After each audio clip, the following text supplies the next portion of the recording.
Welcome to the League of Women Voters of Wilmette Candidate Forum for Avoca District 37 School Board. I'm Kate Jaya, co-president of the Wilmette League. I would like to thank our Voter Services co-chairs, Trish Nealon and Ann Sullivan, for their tremendous effort organizing this forum today. The League of Women Voters is nonpartisan. It does not endorse candidates or parties. Our mission is to ensure that all eligible voters have the opportunity and information to exercise their right to vote. Civil public discourse is an integral part of our political system. Public discussion strengthens our democratic process, so we thank the candidates and the audience for participating today. The format and rules for this forum were previously agreed to by the candidates, have been posted outside, and are available in the handout. The forum is being filmed and will appear live on Wilmette's Government Access channel. It will also be available on the Village of Wilmette's website, and the League will carry a link on our own website. Also on the League's website is our 2019 election guide, where you can find a lot of information about the candidates, including a downloadable version of the voter guide. I'd also like to mention you can find information about the Oakton Community College Board, who have 13 candidates running for 3 spots. Please also remember to come back at 12:30 today right here for an information meet and greet with this year's candidates for our non-contested election, Districts 39 and 203 school boards, and Wilmette Public Library. Our moderator today is Karen Hrebar from the League of Women Voters of Arlington Heights. Per League guidelines, Karen does not reside in Wilmette. Karen? Good morning, candidates and audience. I'm Karen Hrebar, your moderator for today. All of the candidates have agreed to abide by the ground rules provided by the League of Women Voters. They are as follows. Candidates have drawn numbers to determine speaking order. I will rotate this order during the forum for questions.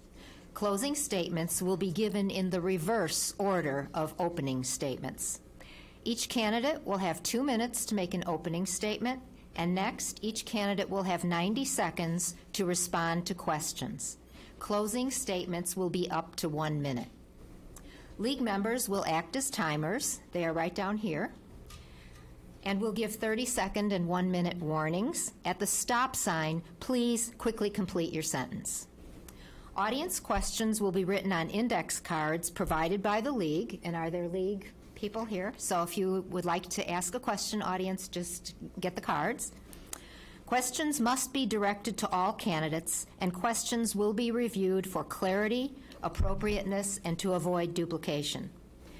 Candidates have been asked not to interrupt one another, and I will repeat a question if you ask. Audience, please turn off your electronic devices. I know you think you have, but you might not have. And the forum will be taped for League of Women Voters' use in the education of the public, and the candidates have agreed to this. Please hold all applause until the end, and please do not demonstrate in any way to show support or non-support of a candidate. There is space outside of this room for candidates to speak with you after the forum, and campaign literature will be available on the tables in the lobby. Let's now hear from the Avoca School District number 93, District 37 Board of Education candidates. There are 4 candidates running for 3 open seats of 4-year terms, so vote for 3 of these candidates here. Let's begin with your opening statement, and Ms. Schiffman, would you begin? Thank you, Karen, for moderating. She's been very hard at work since about 9:10 this morning. Thank you to the League of Women Voters and all the volunteers, and it's wonderful to see so many familiar faces here. My family and I have been in Wilmette for 6 years, and I have 3 children who currently go to Avoca. I have 20 years of experience in higher education as an English professor, but don't worry, I don't silently correct your grammar, so that's really important to get out there. I've also been an associate director, and now I'm currently dean at an Illinois community college. That's interesting because I'm dean over the early childhood education program at my school, so I'm well versed in local and state and national conversations that surround education, even though my background is the humanities. I have experience working with collective bargaining units, negotiating contracts. I hire and unfortunately terminate people. I manage a multi-million-dollar budget that I create, that I that I have to work my way in and around. I've been on the New Trier Caucus, I've been on the Food Committee at Avoca, and I've been on the Communication and Engagement Committee. I want to give back to the community, obviously, just like everybody else does. And I want to see this. I want to see our board meetings full. I think that we shouldn't scramble for leadership at the parent-teacher council level, and I want to see more community involvement, and that's my main platform. Thank you. Thank you. Ms. Dekovitz? Thank you, Karen, and thank you also to the League of Women Voters for organizing this, and thank you all for coming today. It is nice to see so many familiar faces. My name is Louise Dekovitz. I have been a resident of Wilmette for 10 years. I grew up in the area. I went through New Trier. I'm raising my family here. And I currently serve on the Board of Education at Avoca. This is my first term. And for the last 2 years, I've been the vice president on the school board. Prior to that, I was very active in the Parent-Teacher Council. I served on the executive board for 2 years as the director of volunteers. And participated for several more years on various committees. And my professional background is in tax, expatriate tax. I worked abroad for 9 years with Ernst & Young and Deloitte & Touche, and also in Chicago at Deloitte Tax. So thank you very much, everyone, for coming, and I look forward to our discussion. Thank you. Mr. Dar? Good morning, everybody. Thanks to the League of Women Voters for organizing this and their patient emailing to get our stuff in on time. And thank every one of you for taking the time to be here today. So my name is Sumit Dar. I was born and raised in India. I stayed there through college and then came to the U.S. to go to graduate school, and I'm still planning on going back someday. It hasn't worked out very well. But right now I am a professor at Northwestern University. I teach in a department concerned about speech, language, hearing, and learning. My lab works on figuring out how our ears work, what parts need to move for hearing to happen. For the past 10 years or so, I've also been given responsibility for the department that I am in. I've been chair now for 5, associate chair before that. About 2 years ago came the time when I started turning into my parents. And my parents had led very active social and politically engaged lives, and I started contemplating how I could serve the community I live in. Serendipitously, a friend who shall remain unnamed so that you don't lynch him later approached me and asked me if I would be interested in serving on the school board. And I started investigating what it would entail. Turns out the school board is just about as big as the academic unit I administer. I'm responsible for in terms of budget, people, etc. And I've done curricular, personnel, and fiduciary planning for this thing for a while now. I thought it'd be easy. It's very different, as I've learned, and I'm continuing to learn. But that had gotten me hooked, and I'd love the opportunity to keep learning and serve the school board. Thank you. Ms. Whitty-Glader? Thanks. I echo the thanks of my fellow candidates to the Wilmette League of Women Voters and for all of you who came out today. I think we're very lucky to have this level of engagement in our community. I'm 60. I have an adult son who graduated from New Trier. I've lived in Northfield since 2019. And one time or another, I've lived in each of the communities that comprise Avoca District except Glenview. I have a PhD in clinical social work from Loyola. I'm a psychotherapist in private practice, and I have a lot of expertise in working with kids who learn differently. My public practice has been as an employee of school districts. So I spent 15 years at various levels within a school district. And in my professional life, I've actually worked in every form of education, from Montessori to teaching at university as an adjunct. I'm running for the school board because, like all of you here, I want to contribute to my community, but I feel each of us should do it within the area of expertise that we have to offer and in the way that best suits our skills. In the past, I've worked for a production that raised money by performing, so that was a different wheelhouse for me. I think my professional experience puts me in the position of being able to understand firsthand how decisions made by the board will impact the schools and, more importantly, the children in the schools, because that, after all, is what the school board does. I think that the school board should be balanced to reflect the demographics of the community that it serves, and that's why I feel that there really needs to be an empty nester on the board. Thank you. We've had a request for the candidates to please speak into the mic because some people are not hearing in the back. All right. Okay, we will now begin with questions, and Ms. Dekovitz, you'll be the first one to answer the question. And the first topic is school safety. And the question is, please describe specific safety measures you believe the school board must consider.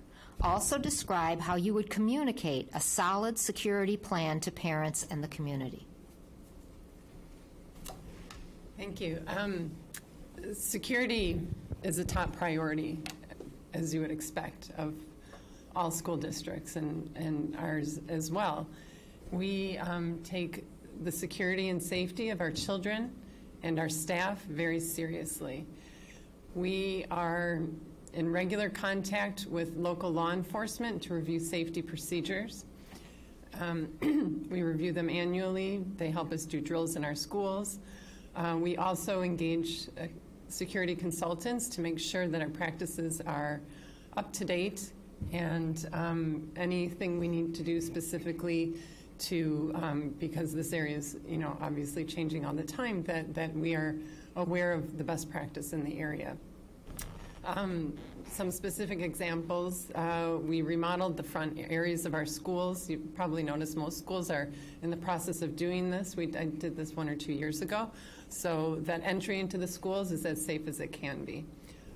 So it is important that everybody understands this is something that is very much on everybody's mind, and we take it seriously, and we are regularly reviewing all our practices. Thank you. Mr. Dar. In my year-long preparation to come here today, I have gone to each of both of our schools and walked through the processes they have in place to check in visitors and other such things. And they consult experts. And they keep updating their systems and processes, which I was happy to see. But as I've thought about this, I've realized school safety or school security cannot be thought of in isolation. We can make our schools just as safe or just as unsafe as our communities as a whole are. So this is a partnership that the schools have to have with the village, and in our case then it means multiple communities, because our students come from multiple communities, with these different police departments and with the community at large. So this is not something to be thought of in isolation as a school issue. It's something to be worked on as a community, including all the agencies that are experts in this. Thank you. Thank you. Ms. Whitty-Glader? So I agree. The safety of children is the most important task that the school has. I think it comes down to areas that have to do with access and that have to do with preparation.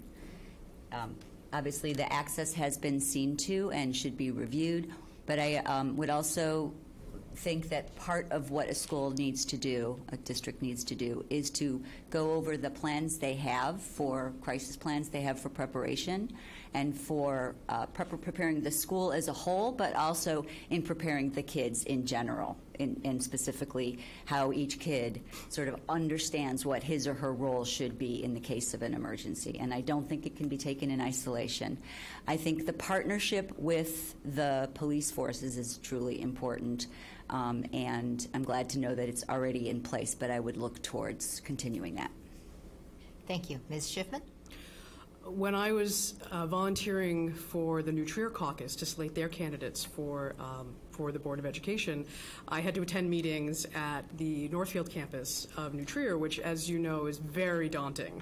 And it's an open campus, and I was lost. I didn't know where I was going. There was one door, and I saw a janitor, cleaning staff member, and a young boy, and I knocked on the door trying to get him to let me in, and he said, "I'm sorry, ma'am, I can't let you in. It's against the rules."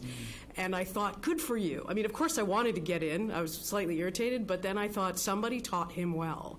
and he was taking his role seriously as an enforcer, as Sue is talking about, as an enforcer of, being a member of a community and following through with those edicts. And so then I called the principal and I said, "You did a really good job. This guy didn't let me in." I think it's important that, I got in another way, so don't worry, I made it to my meeting. But I think it's really important that we do work with local law enforcement. I think what we're already doing well. We have tornado drills in conjunction with with the village. We have fire drills. It's really important that we educate the younger children. We have the firemen come and the policemen come and they have coloring books, and maybe there's a little bit more that we can do there, but we need to make sure that our younger kids are aware of what we're doing, but that we're not scaring them. Thank you. The next question will begin with Mr. Dar, and the topic is consolidation. And the question is it time to consider the consolidation of school districts, meaning District 37 and 39? Not yet. But I don't want to stop there. I think Avoca has created, or Avoca has lived in an identity and nurtured an identity which is an important aspect or important part of the culture of the rest of the North Shore that we belong to. It would be too trivial to let that get diluted or subsumed in a bigger culture, in a bigger entity, without proper thought and without proper background work to determine if that's the best option.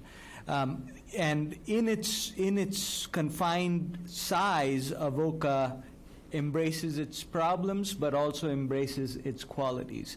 And that's one of the features that I think we should cherish while we have it and work very hard to think through before we give up. Thank you. Ms. Whitty-Glader? Thanks. You made 2 points that really make a lot of sense to me. The first thought in my head was the identity, and the second thought was the process. So what we've seen even recently, very recently, is that when the process that is undertaken to determine any question is sound and reasonable and thoughtful and includes all stakeholders and not rushed, then you're going to have a better outcome. Thank you. Ms. Schiffman? So there would be a lot of implications that we can't even brainstorm today for that plan to go through. And that doesn't mean that they shouldn't be considered, but I would think that 5 or 10 years worth of careful study and budget knowledge might go into a proposal like that. I think we're not there yet. I think there are other strategies in place that are helping to each of the districts to keep their own identities, to keep functioning and doing what they want to do, which is to serve children. The consolidation issue is a complicated one, and again, it brings in so many people at the table, and I would hope that the community would be constantly asked for their feedback should that ever become a real serious consideration. Thank you. Ms. Dekovitz. Thank you. I agree with all the comments. Already stated. I would add that when that question comes up, and it does periodically, there's an assumption in asking that question that there would be a savings. And I don't believe that's necessarily the case. I think it would take a study such as Ms. Schiffman mentions to really look at that very carefully. But we shouldn't just assume that that's the answer. And that's what would be happening. And there are wonderful things going on in all of our districts. We approach things very often similarly, but we all have our differences. We all bring different things to the education of our children. But we do work together some of the time. We do have partnerships among the different districts, and I think that's what's important. I was just at a concert at Washburn. There was orchestra and band, and our band students were there.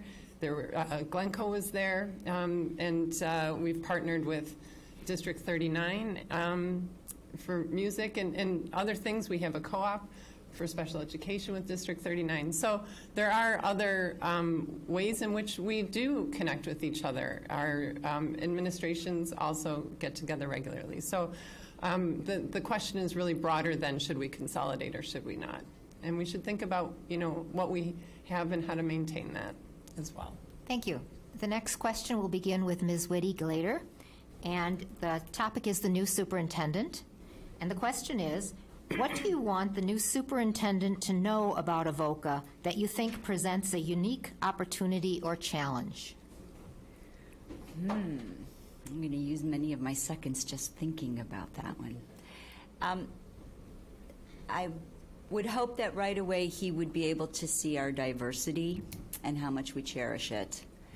And I would hope that he would be able to see that we're at the right time for new leadership, and that the issues that we're facing are at a good moment for what he might be able to bring in to do. We're at a place where we can really incorporate some new ideas.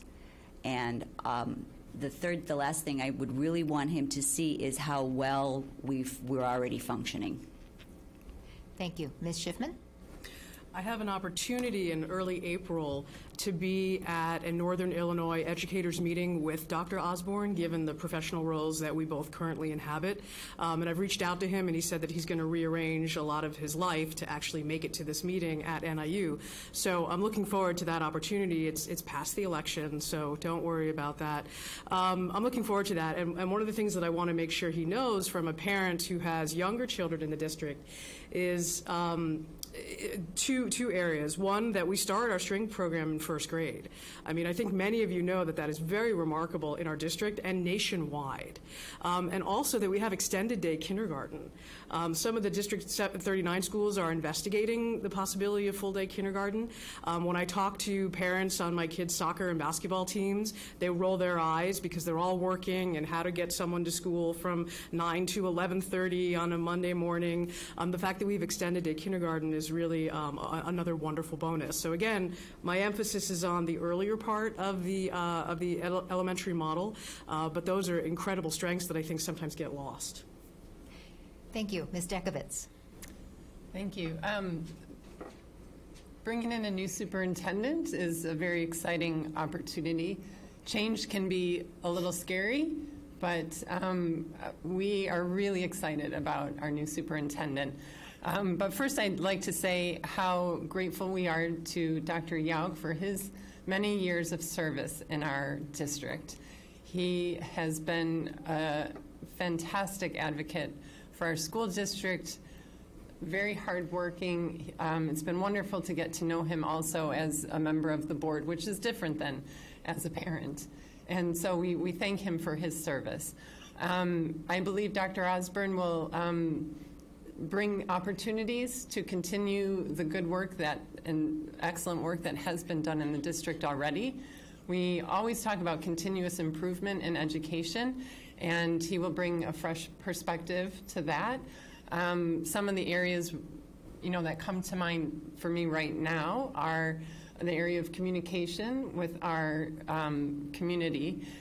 We as board members represent all of you, and it's a team effort, and we work together with our superintendent in order to make sure that we represent your interests, and we do that through the strategic planning process, which will begin again in a couple of years. And so he'll have some familiarity with our district under his belt, and we will continue to build on our district's strengths and keep going for our children. Thank you. Mr. Dar. All right, learning what you can learn about Dr. Osborne from publicly available information, I have no doubt he already knows more about the district than I do. Is quite dynamic a person. Second, knowing our current board members and how much they like to tell people about the school district, he's probably got even more information.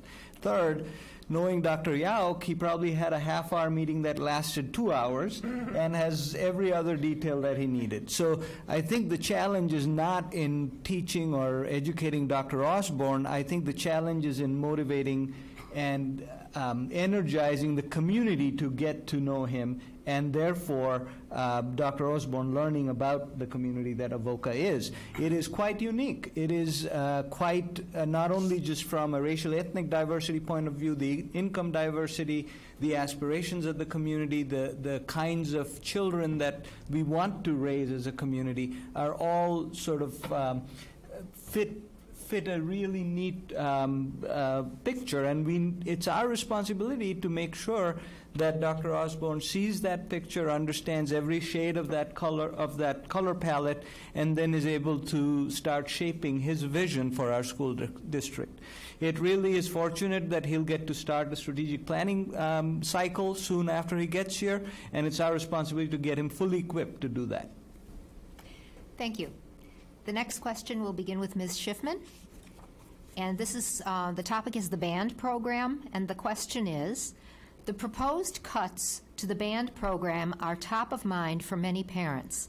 What role do you think music education should play in the district? Well, I just mentioned one thing that we started a strings program in first grade, so obviously music is first and foremost on my mind. I will remind everybody that currently on the website, the board has a list of priorities, and it lists that accessibility to the arts as well as the physical well-being of children is one of the things that the board has committed itself to currently. And so the board doesn't want to be in violation of its own priorities, of course. So we're gently reminding the board, and actually Mike and Maria are not doing it so gently, that this is a crucial issue. And as soon as I saw that, that this was coming up for vote, I reached out to Mike, I reached out to Maria. I was able to attend one of the concerts in the last few years. And my conversations with the board and with the administrative team, nobody wants band to disappear. People are committed to thinking it through more carefully, and we'll see what happens as we move forward, as this takes a different shape than I think what the board initially figured. What we realized too is that it's not that the band is being cut, it's a staffing recommendation that is eliminating band. So we do have to kind of tease it out a little bit. And there's some other interesting things on that staffing recommendation as well. They're just kind of getting a little bit lost. I think we're all committed and understand the importance of fine arts. I'm Dean of Fine Arts and Music, and so I see what it looks like when we get to the higher education. So I think we all want there to be band, and I think there will be band. Thank you. Ms. Dekovitz. Thank you. Yes. Music, the arts, and sciences are top priorities in our district. And we've always been very strong in our programming in those areas for children. We're a small district, but really we offer a wealth of opportunities for our children, including in music education. It is the case that before the board right now is a staffing issue regarding band specifically. And it's important to understand that the partnership that we have had that has brought band to our children, that partnership with a neighboring district, they're not able to staff this program going forward. So the nature of the program is changing, but it's important to understand it is not our intention to cut band. It's important to understand that we are going to be having discussions, and we have started discussions on the board and with the parents, how we might restructure the band, given the fiscal responsibility we also have to our district, and find a way that is feasible, taking into account all the different parameters that contribute to this issue. Thank you. Mr. Dar. So band or music is not just about band or music. It's about shaping brains. The lab right above mine at Northwestern records brain waves from children in or not in music programs in the city of Chicago and LA, and has documented over the last 10 years what the beneficial effects of being in music might be. It's just like watching football on Sundays doesn't make you a better, physically fitter. Just listening to music or thinking about music does not make your brain have the benefits that practicing and playing music does. So I don't think it's a choice. We have to figure out a way of maintaining this program as part of the entire gamut of musical offerings that the school offers. So one of the things I would say is it's time to not position band as band, but reposition as part of a plethora of musical opportunities that the school district offers. And in that may be the safety of not isolating a program that might fluctuate in time for size from time to time, but keeping the entire music program healthy in the long run. I don't know how we're going to do this. That's why we have a board, and I'm not on it, by the way, yet. So they have to figure out a way of doing it, and I look forward to the opportunity of working with the community to making this program even stronger going forward. Thank you. Ms. Whitty-Glader? So I think the benefits of music in a child's life are enormous, and I'm so glad that the science is catching up with the gut feeling that parents have always had. Anecdotally, I'll tell you that when I worked in a middle school, I worked within a self-contained program for kids with emotional and behavioral disorders. And I was sitting in one of the band concerts, and my principal was sitting next to me, and he said, "You know, I never realized before how many of your kids are in the band." And I was like, yeah. When I'm talking with kids who are about to embark on high school and they've had band or music or orchestra in their past, I say, find your peeps and stick with them and you will be fine. There are invisible benefits and there are visible benefits. But I agree with everybody up here that it's absolutely not negotiable. It's so important. Thank you. The next question will begin with Ms. Dekovitz. The topic is taxes, and the question is, how do you see your role as a custodian of our hard-earned money, i.e. taxes? Would you recommend and or support a referendum? When I first joined the board,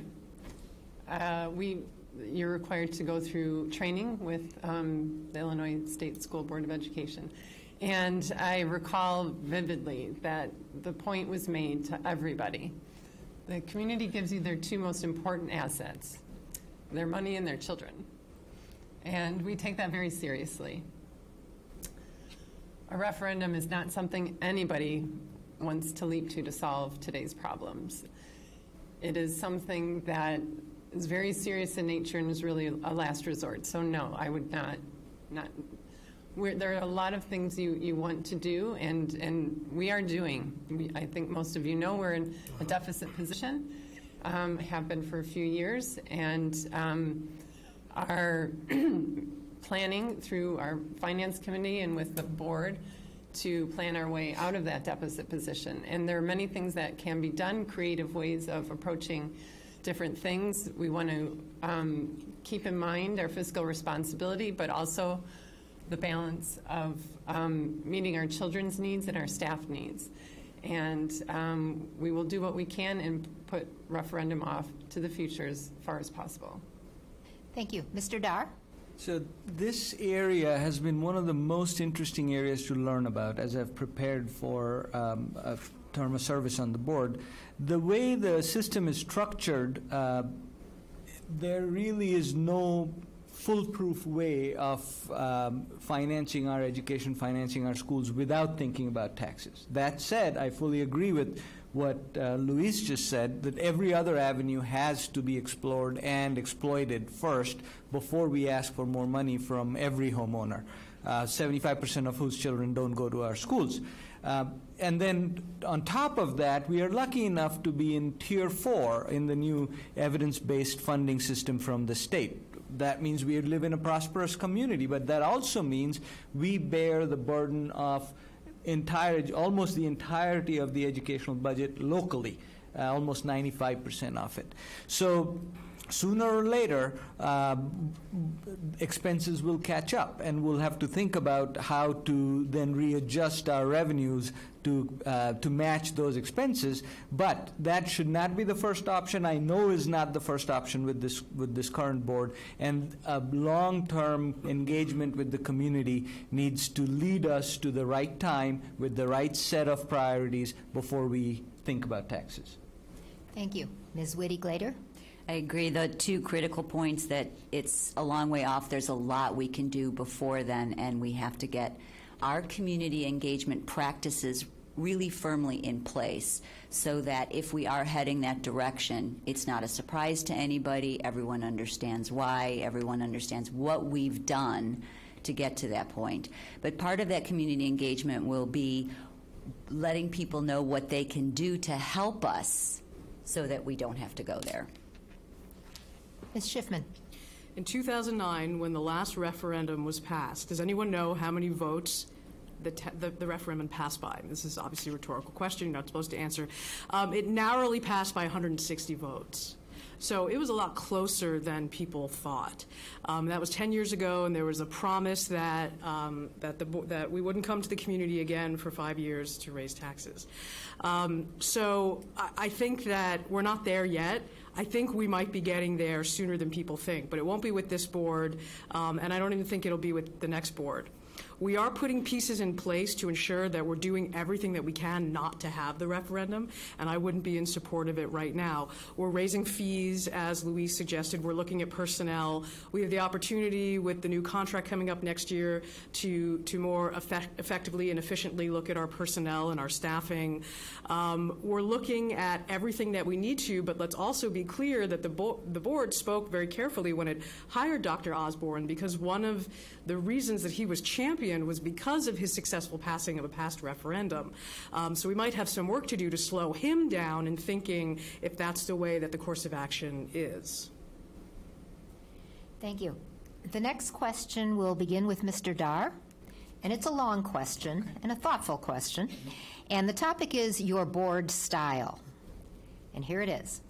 Please describe your style in expressing and promoting your point of view while striving for consensus, and if consensus is not reached, carrying out board decisions with which you may disagree. Okay. So let me relate my experiences to this question. I serve on several other boards. Two are editorial, one of which I'm editor-in-chief, so I say what happens and it happens. Another scientific board where the board runs the organization, so it's the school district and the board. But I also serve on a not-for-profit board that works on language experiences for inner-city children in Chicago, where the board is advisory. So they are asked specific questions to advise on, and we do. But as I've learned about the school board, it's none of those. It's somewhere in between this combination of experiences, combination of responsibilities. And I'm prepared to understand it more, but I'm also prepared today to jump in, because developing consensus is an art you learn at faculty meetings at a university. It's an exercise of persuasion, and often you don't succeed. And when you don't succeed, you acknowledge the vote, you acknowledge the decision, and then you present a united front with every piece of your system yourself behind the decision that was made, and that will be no different in my service to this board. No matter what happens in closed-door meetings and voting, I will back the majority decision under all circumstances. Thank you. Ms. Whitty-Glader? So I'm not serving on any boards now. I have to go to my training as a social worker to answer what my style is.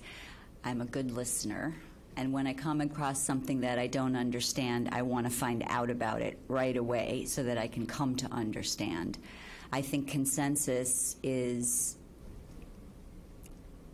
not enough to say it's important. Consensus is the whole ballgame, right? We want to come up with an idea that we can all live with. But I also feel it's super important to make sure that in the process, everyone gets heard. So that will be my inclination. And that when after the decision has been made, that we can all move on to the next thing. Thank you. Ms. Schiffman? Wonderfully thoughtful questions. In my preparation for today, I've met with a number of board members, current board members, and the administrative team at both schools, and I've asked them something similar. I've asked them, when the relationship between the board and the administration works well, what does it look like? And of course, that also leads into what does it look like when it doesn't work well? They inevitably bring that up as well. But one of the things that we've heard is echoed by my colleagues here today, that there's a lot of listening, that there's a lot of consensus building, that people are respectful, and civil discourse in this society is something I think we can probably all agree people need to pay a little bit more attention to, and we have to start teaching it a little bit earlier and earlier. I think the current board does a really good job of embodying a lot of that, and I think that personally I will fit well right in with a lot of those tenets and as they've been expressed. I'm a good listener. I'm a creative manager like Sumit. I have to do a lot of moving issues forward sometimes without consensus being built, and you do it and you move on. But what's best for the students should really guide us. We may have to take our parent hats off and leave them at the door, and we need to be constantly reminded, the whole student, the high-achieving student, the low-achieving student, that's what we're working for. Thank you. Ms. Dekovitz? Thank you. My style is similar. I listen. I like to consider the different perspectives and really think about them, and really think, seeing the difficult issues, and they do come before the board. But it starts with what the superintendent is bringing to us, and what he presents to us, and how that's presented. And we will have questions. It's our obligation to ask questions, to make sure we understand, to make sure we are having the consideration of the best interests of the district in mind as we make decisions. Do the things before us, the proposals, tie back to the strategic plan. Everything a board does should tie back to a strategic plan. And so it's important also to understand it's not about any one of us as an individual, although it's important to have different styles on the board. Diversity, there's strength in diversity in nature and on school boards and everywhere else that you can think of. And so it's important to have all those differing styles. And we don't always, agree 100%. But what's important is that we work together as a team to figure out the right answer with our superintendent.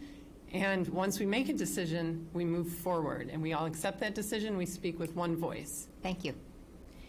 We're going to have the last question now, and we will start with Ms. Whitty-Glader. And the topic is environment.